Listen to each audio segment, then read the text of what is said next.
Hi everyone and welcome back to my channel and welcome to a little bit of an advice video.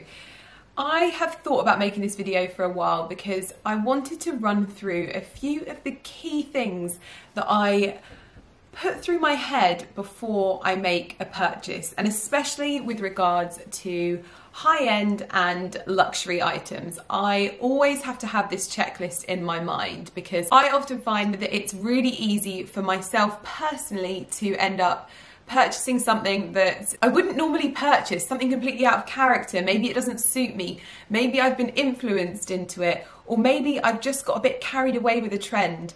And I've really tried to stay away from those kinds of things over the last year or so to ensure that I'm not necessarily selling so many items and I'm keeping my items longer and loving them.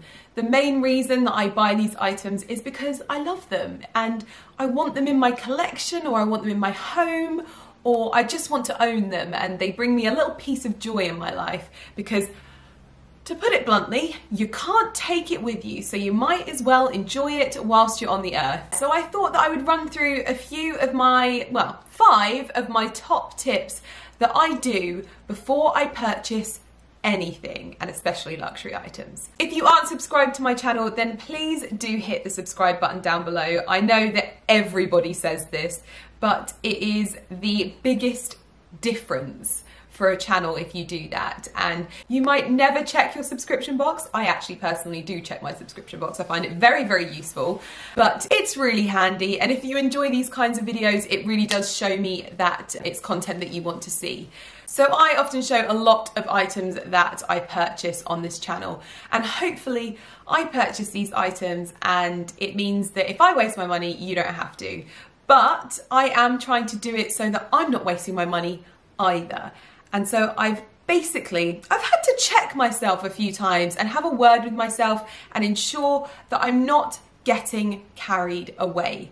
So without further ado, without any more rambling, let's get into the video. Let's get into my 5 things I do before I buy anything.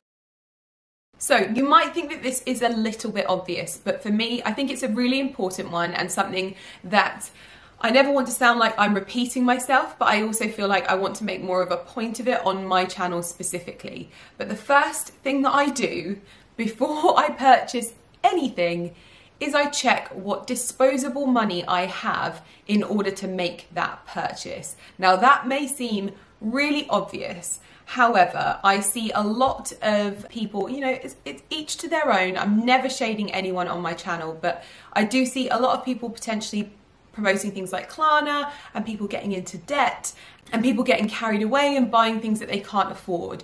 I don't do that. That is not something I do, and that is why when I first started off buying higher end items, I was buying items secondhand, and I was buying them from sale websites, and I was buying things from the Outnet, or I was buying things from Flannels, because Flannels always have a really good sale. So if you haven't checked out Flannels recently, you might want to give them a check. I got one of my most favourite Balenciaga handbags years and years ago from Flannels for a fraction of the price. I got a Gucci Soho Disco bag for a fraction of the price. And that was then, and now I've got more of a disposable income. I make sure that I'm always living to my means. So whatever you're doing, however you're doing it, just make sure that you're not living beyond your means, especially nowadays, because the way that I have my approach to luxury and things like that is this is not an investment, okay? Sometimes you might throw that terminology around and be like, oh, it's an investment.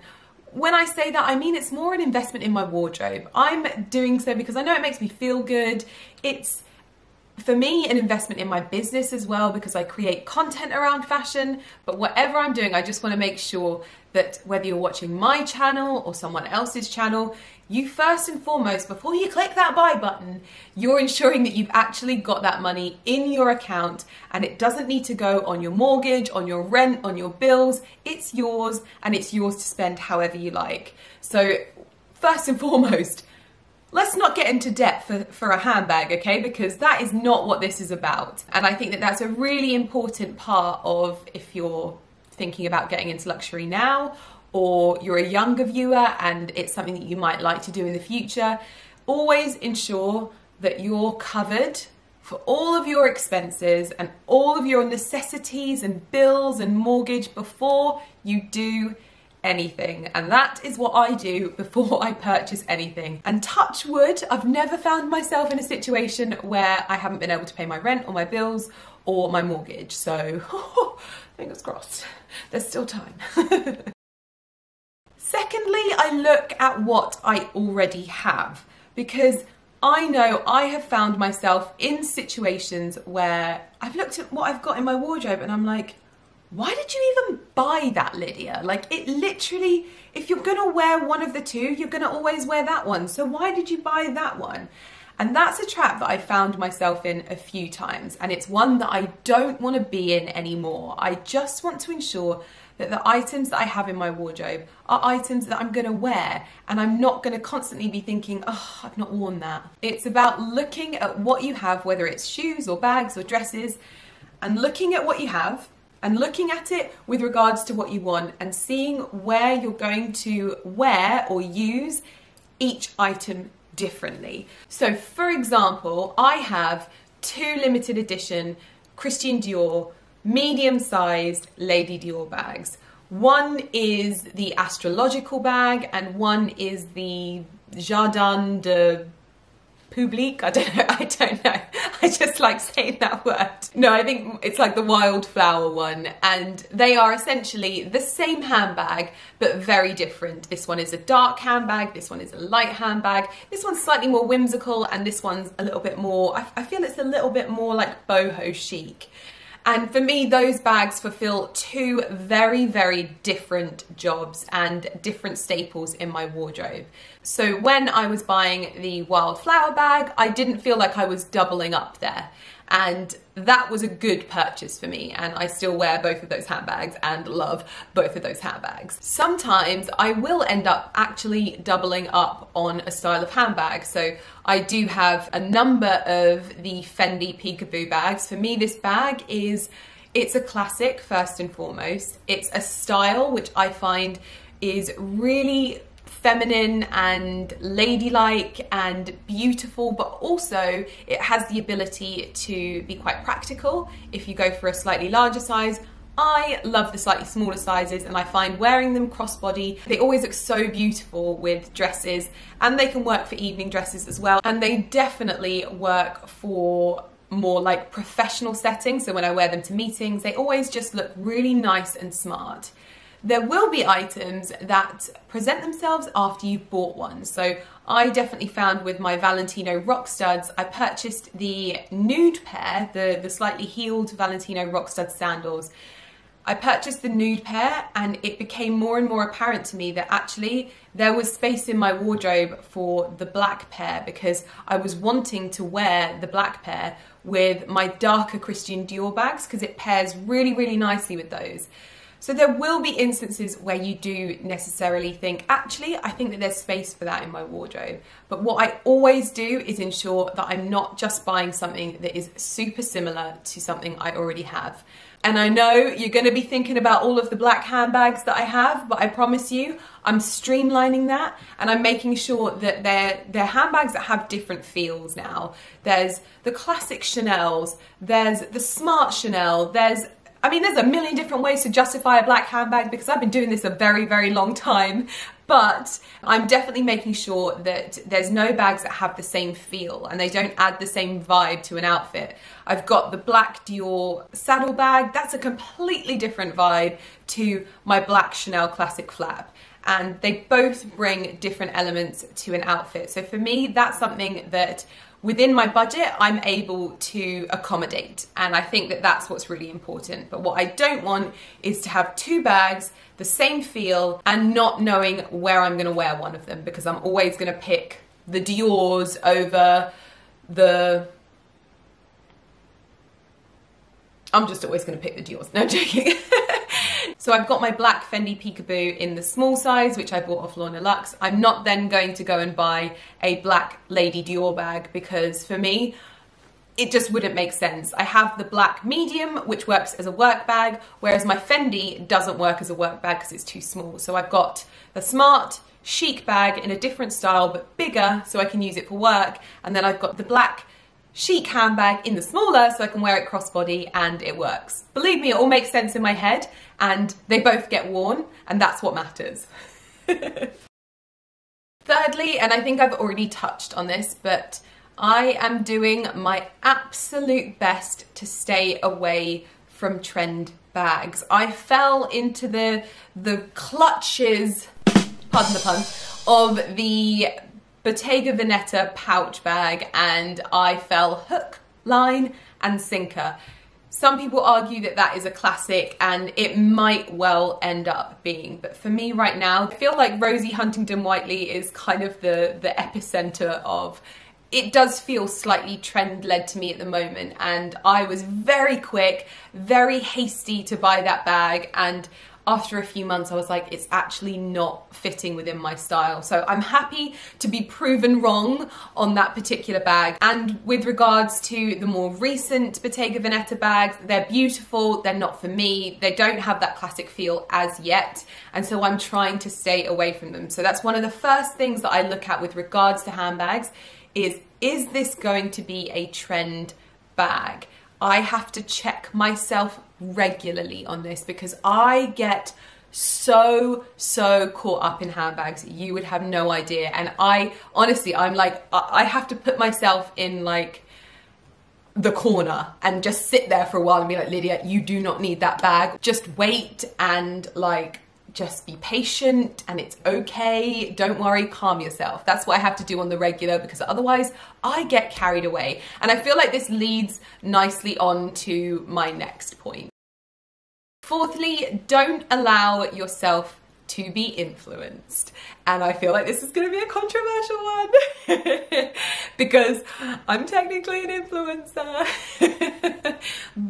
And this is no shade whatsoever. However, one of my favorite sayings is, it's better to regret not spending your money than it is to regret spending it. So patience is a virtue. And because fashion brands have really clocked on to the power of influencers in the last few years, I'd say, they were a little bit slow off the mark there. They definitely made full use of influencers. And you'll see when new bags launch, it goes a bit wild and the bags are sold out and people can't get them anywhere, and there's so many people posting about them and you almost feel like you're the back end of the conga trying to get this bag and you don't even know if you like it yet. And so I always think that it's better to sit back and let it die down, and that was what I did with I don't know if anyone remembers when the Chloe Nile bag launched. I felt like that was the return of the it bag when the Chloe Nile bag launched. You couldn't get it anywhere, and I didn't get the first wave of it, and I waited and I waited.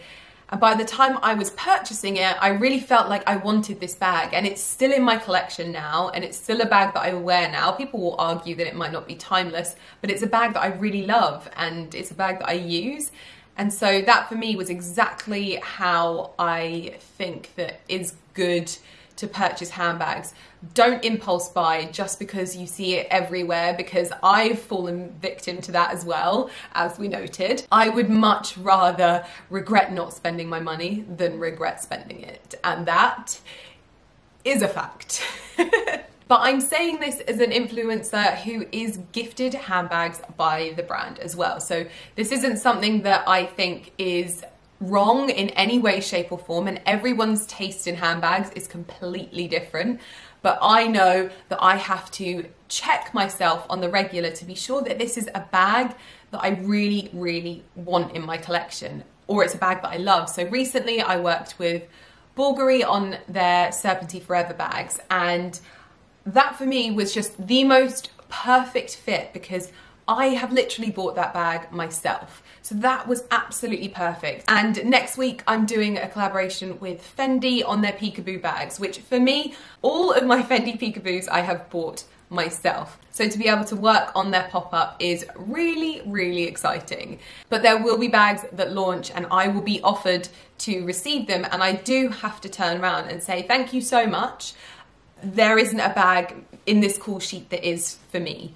Or, thank you very much. but on this occasion, it's not the right style for me, or whatever, the right color, whatever. And I'm sure that there might be brands out there that think that I am ungrateful or I'm difficult.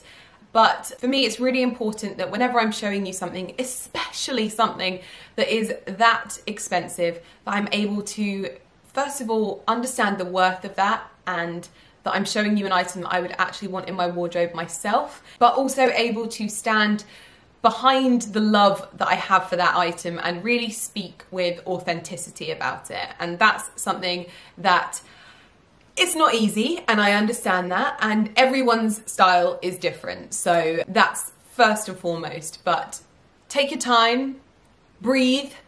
Just because you see it everywhere, it doesn't mean it's the right bag for you.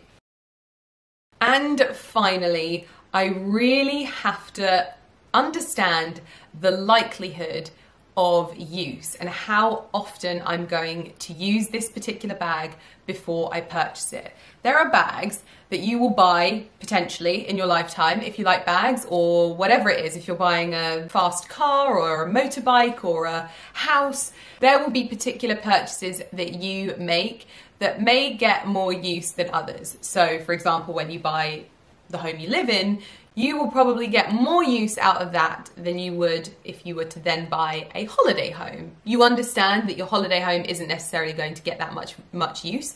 It's an extravagant purchase, much like your home, but you've made a considered purchase. And I think that the same can be said with regards to handbags. If I'm buying a handbag and it's expensive and I know I'm not going to get that much use out of it because maybe it's an evening handbag, or it's a particular color handbag, or it's a particular style, that's fine. I've weighed up the options and I've looked at what it is that I've got, and I really think to myself, no, I think that this will really add something. It will make getting dressed up easier. It will go with my evening gowns or something like that, or it will make my white dresses in summer look really beautiful and give a pop of color or something like that.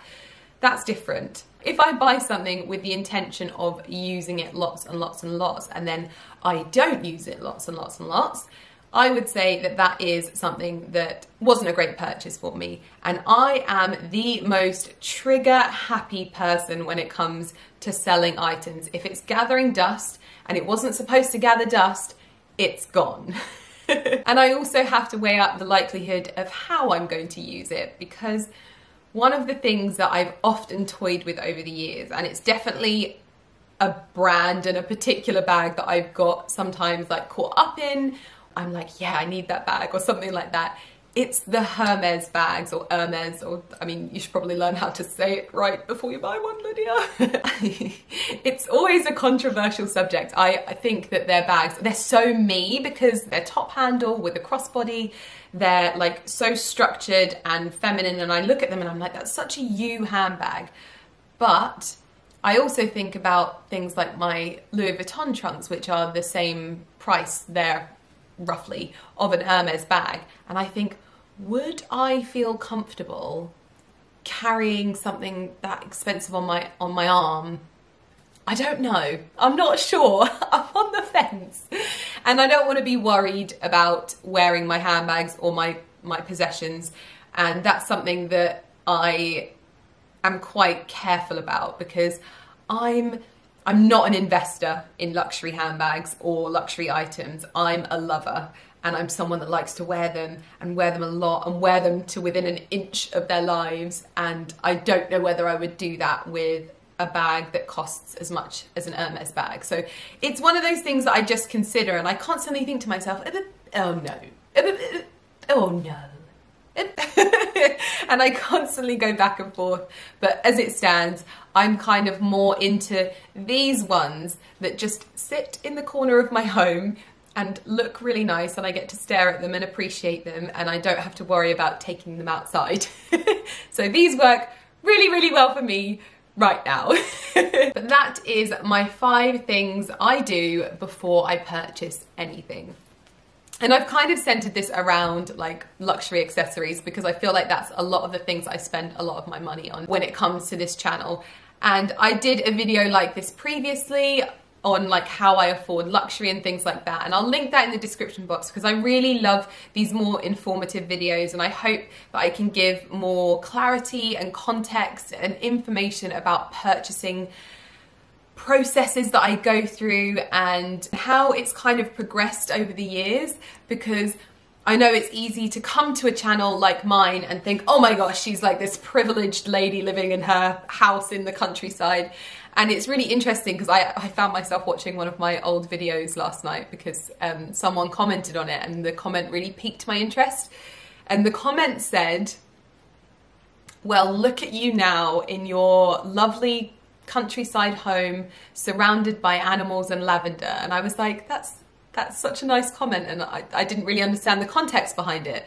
And I went on and I watched the video, and it was such a wonderful experience because I was watching myself at a time when I still bought really nice things, but there are things that I have now that I didn't have then, and I'm like in awe of these things. And I was just, it's so important to remember those times and remember where the person that you're watching came from. And so I want to be sure that even though it may seem like I'm frivolous, or to some people, or I'm careless, or I buy a lot of stuff, I do really try and consider things, and I hope that I can bring that information and a little bit more insight into my purchasing process through that.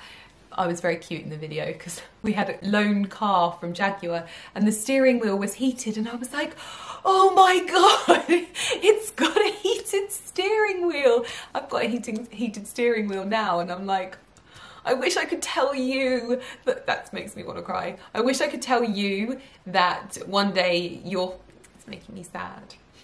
Not sad in a bad way, but in a good way. But like, I'd love to have told that girl that one day she'd have a heated steering wheel. Oh dear.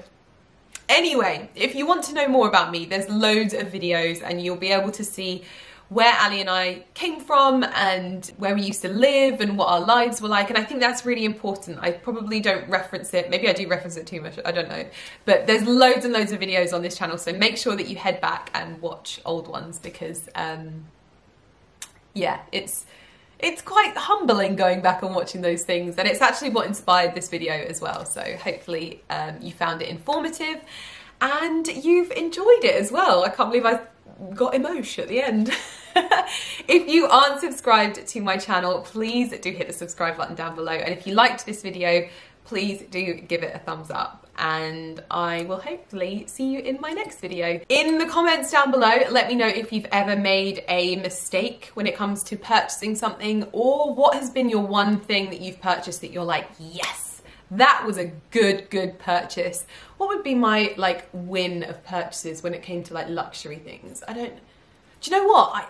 I know I've spoken about these, but I can't express to you how much joy these trunks bring me. Like their history, the way they feel, the vibe that they bring to my home. Like I bought one of them that's next door and I was like, never again am I buying another one. And then I bought this one. I love them so much. And that's just some little thing that, you know, sparks a little bit of joy in my life. So yeah, anyway, rambled on there. I will hopefully see you in my next video. Bye.